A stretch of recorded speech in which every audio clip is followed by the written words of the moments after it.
On the agenda tonight, we're going to be taking a look at Love Affair, and they're going to be performing Everlasting Love.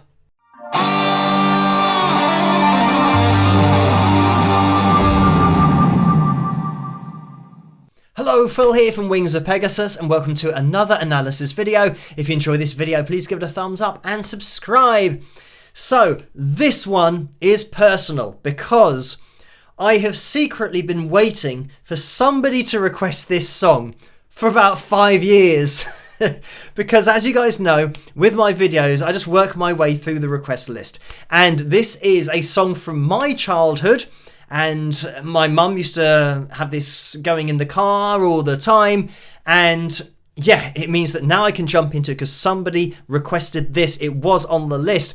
We are going to be jumping into it, and it is the original release, by the way, so it's not a live performance, but just the song we're going to be listening to. By the way, there's a link in the description below. If you guys want to watch this or listen to it multiple times, then you can do by clicking on that, because I might or might not jump into this. Who knows? The pitch monitoring software is going to be on screen as well, but let's get into this and see what we can see.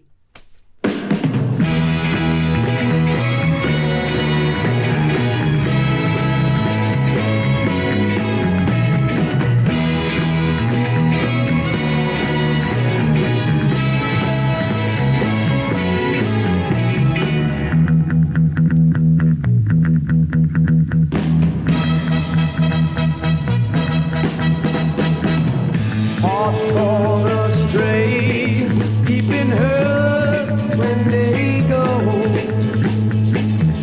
I went away just when you need me so.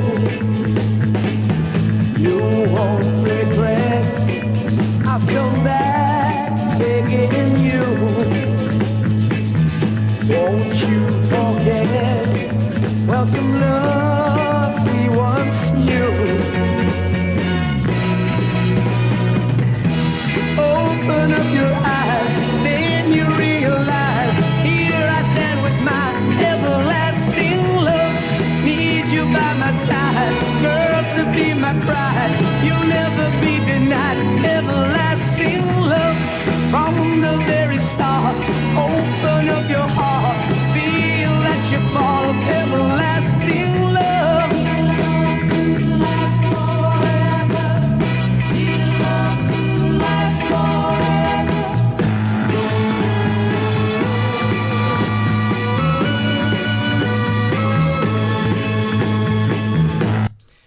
I'm just going to jump in here, and the video has a picture of Jimi Hendrix in it as well, so that's all fine by me.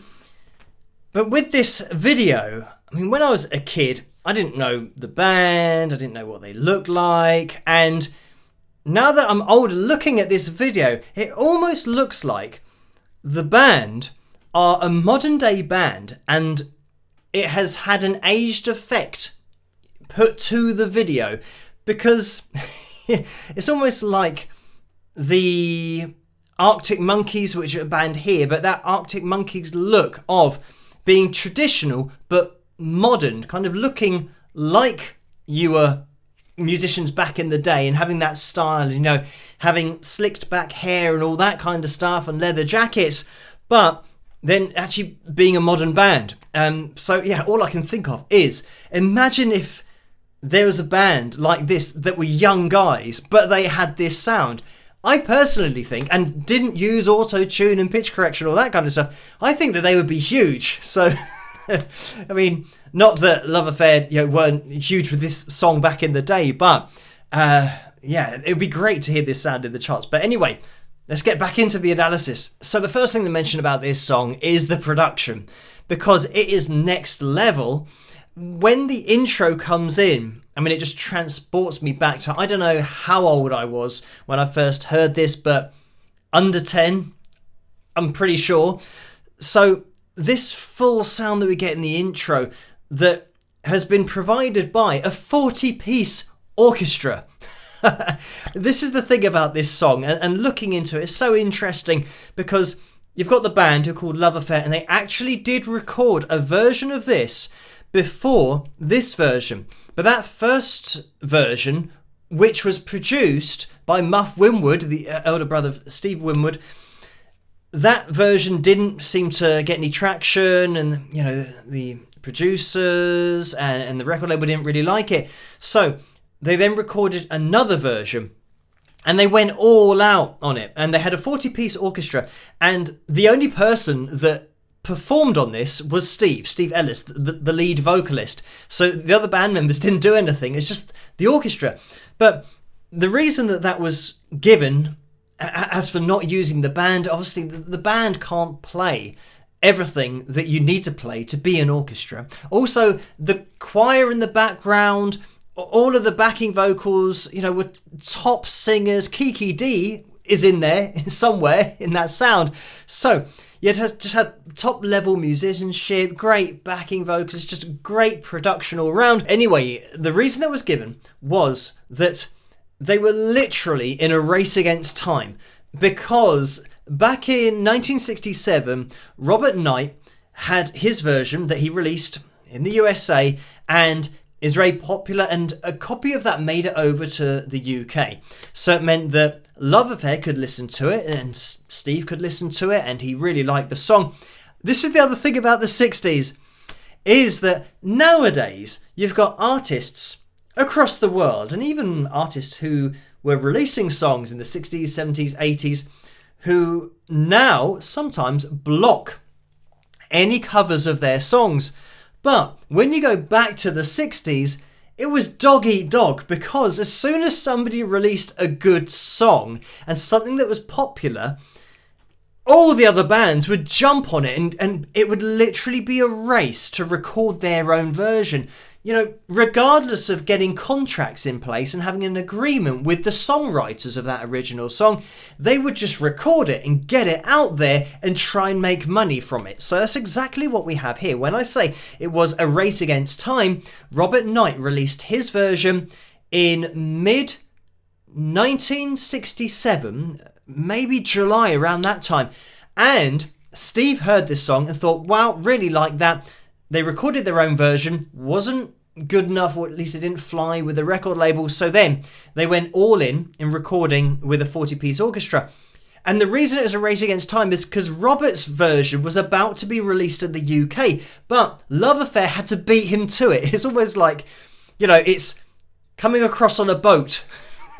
And they can see that it's going to take quite a while to get here, so let's quickly do our version, release it in the charts, and therefore beat Robert to it in the UK. And that's exactly what happened. So I think Robert's version was a top 10, maybe got to number 6, something like that, but Love Affair went to number 1 because they released it just before Robert's version was released in the charts here. So I find that kind of thing really interesting, because with how artists are so worried about copyrights, it really does show you how the climate was totally different. If you heard a song, you could just record it. Well, you shouldn't have really been able to record it, but they just did, and they released it. And that happened all the time. You'll see so many songs back in the 60s that were released by multiple artists, and sometimes within weeks of each other, let alone months. So if there was a great song, they would just all jump on that bandwagon, try and get it out there. So anyway, getting back into this, of course we have the pitch monitoring software on screen.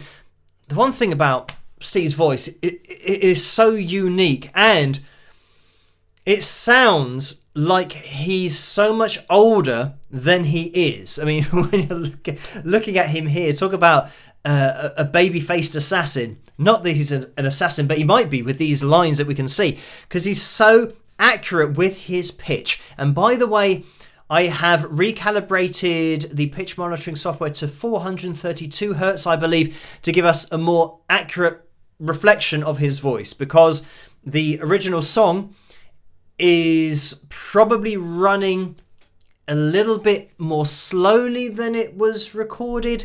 Or they might, I doubt that they tuned to something like 432 hertz or 430 hertz, but you never know. They might have just tuned to themselves, like the orchestra just all tuned to themselves, and then that's just what Steve would be singing to. But anyway, so that we've got some relevance, this has been recalibrated. So if you were putting isolated vocals through a pitch monitoring software that is calibrated to 440 Hz, it won't show up close to these lines like it is here. But I've done that for the sake of this video so you can see how accurate he is in relation to what he's listening to, because that's what it's all about. Let's listen on.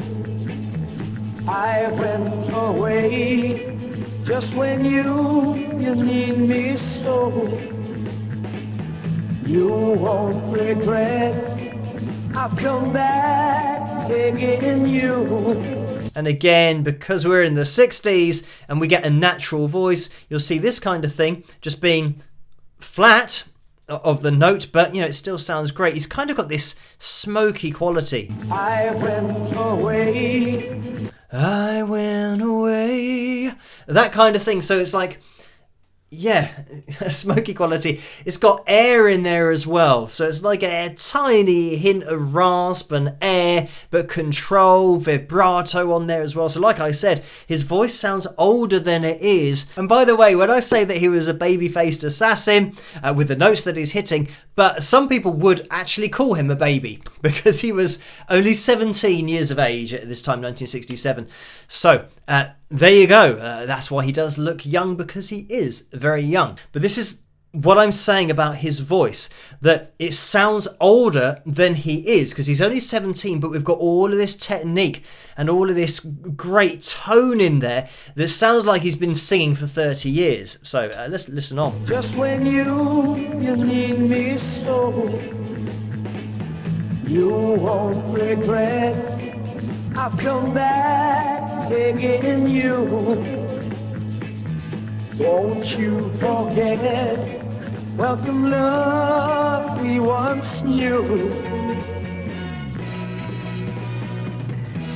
Open up your eyes, then you realize, here I stand with my everlasting love. Need you by my side, girl, to be my bride. You'll never be denied, everlasting love from the very start. I mean, this kind of thing where, it's so important to have this everlasting love and get bang on at the end of that, because there's no lengthy holding going on that you can apply vibrato to. There's a tiny wobble in there, but you can see from how short this note is, how long it lasts for, that it's got to be bang on, and of course it is. So, and by the way, this was recorded in 2 takes. Another thing about the 60s is that they just did it. This was either the first or the second take of the vocal, and when I say that, I'm saying for everything, that they just did it and it was recorded. They just mic'd up everything and said, right, do it. And they did 1 take. Oh, let's just do another one just in case we need it. So yeah, the level of musicianship, the ability and the singing ability is just on a totally different level. But this is how you had to do it back then. You couldn't just do 1 take or 2 takes and then correct it if you missed a note. You just had to hit the notes all the time. So anyway, let's get back into it. Open up your heart, feel that you fall of everlasting love. When I say about the backing vocalist being so accurate, obviously, it's a natural vocal and we've got multiple voices, so we're not just going to be stuck on a straight line here without any variation of pitch. But, when you think about this all being done, probably this is mostly 1 take that we're hearing. It's just so impressive on so many levels instrumentally, but vocally. And I'll tell you what, let's move it forward to where that vocal comes back in. Well, life really flows, no one really knows, till someone's there to show the way to lasting love. Like I know that I've said that before, I didn't know anything about the song, the band, the singer, and now that I do know stuff about it, I'm constantly reminding myself that, hang on, this guy's 17 and he's done this vocal, looking at the notes that he's hitting, the sound of his voice, how accurate he is. that this isn't him just singing all day and they've taken all the best bits. He's just doing it. And the same goes for the musicians. So yeah, really, like I already thought is a great sound because, I loved it when I was a kid. But this is what I love about doing analysis videos, is that a song that you love, just because you love the sound, you now love it even more because you now know that they did this, like just in a take or in 2 takes, that it elevates it to a different level. Because it would have been great if they just spent a week in the studio and come up with this. But the fact that they've done it in 2 takes is massively impressive.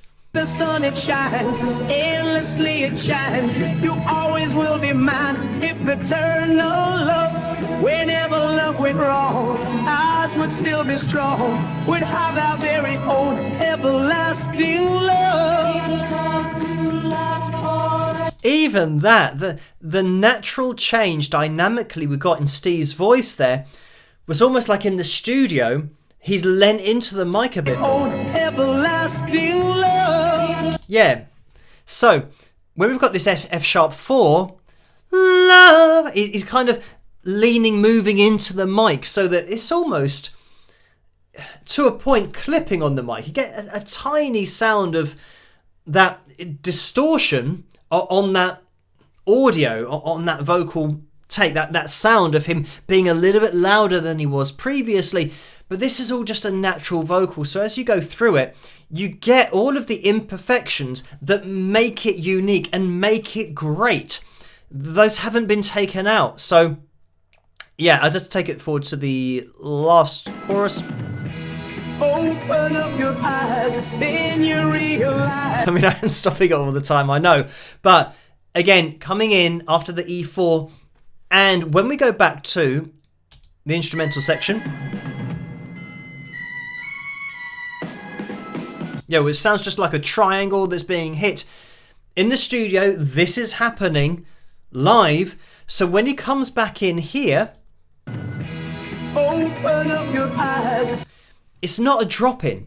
He's waiting for the triangle to stop. So he's not had the chance to go and try and get that note. He's just nailed it coming in on the E4 after hearing this live performance that's been captured. Then you realize, here I stand with my everlasting love. Need you by my side, girl, to be my pride. You'll never be denied, everlasting love. From the very start, open up your heart, feel that you're part of everlasting love. Whenever love went wrong, ours would still be strong. We'll have our very own. So, this is just making me think of something that I was talking to someone about through emails. It was a while back, but they were asking me, do I think that some songs just have a particular sound to them and a magic to them because on that day in the studio, it was the perfect storm of great musicians, great songwriting, and doing something like this, which is performing the song live, and somehow the relationship between the musicians has made it sound a particular way because you're hearing the communication between musicians as well as just the notes of the music and the sound of the vocals. And it's just made something go off in my head that when I think about my favourite songs, I mean, and this is one of them, but I've mentioned about More Than a Feeling by Boston, which, is heavily produced, but it was just a perfect storm of great production, but great technical ability on instruments, great technical ability with a vocalist, all of these things that rolled in to one to then give you something that just sounded magic. And what I'm thinking now is, when that was produced in the studio, when this was produced in the studio, we're hearing it as it was. So we're hearing all of these kind of immeasurable elements coming together that made something sound magic. What if you did this today all of the instrumentation, all of that magic would happen, but then the vocal would be pitch corrected. So you've now got something that you've now almost broken the magic, because the vocal we're hearing wasn't part of the live session. That's now disappeared. It's been replaced. So the relationship, it really speaks to the last point I made about Steve is in the studio. He's hearing the musicians. He's hearing the song. He's not doing drop-ins to do his vocal. He's just hitting the notes naturally with what he can hear, with that natural energy and the frequency that he's being hit with at that time, rather than going away, doing a vocal and maybe it not being perfect and somebody pitch correcting it so that it is perfect or at 440 hertz. A lot of people think that the older music sounds better because it's relevant to each other. The vocalist was singing with what he could hear. He was reacting naturally to the frequencies he could hear. Whereas now, the singer, or at least the sound of the singer, is not reacting anymore because we're not hearing the original vocal that they produced in the studio. But thank you guys for requesting this song for me to take a look at tonight. Keep those suggestions and requests coming in the comments section below. As always, let me know what you guys think. And if you did enjoy this video, please give it a thumbs up and subscribe. And I'll catch you guys at the next one. Rock!